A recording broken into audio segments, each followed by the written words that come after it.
You ask Tiger to solve. This deals with linear equations with one unknown.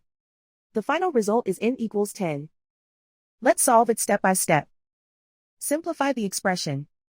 Move the negative sign from the denominator to the numerator.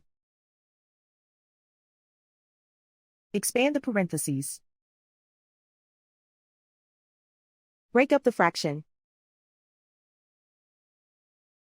Find the greatest common factor of the numerator and denominator. Factor out and cancel the greatest common factor. Group all constants on the right side of the equation. Subtract 5 from both sides. Simplify the arithmetic.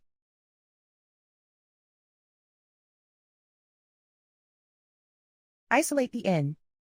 Multiply both sides by 2.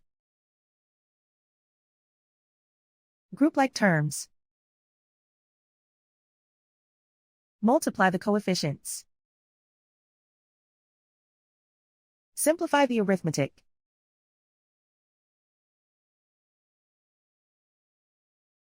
Convert the n into a positive number.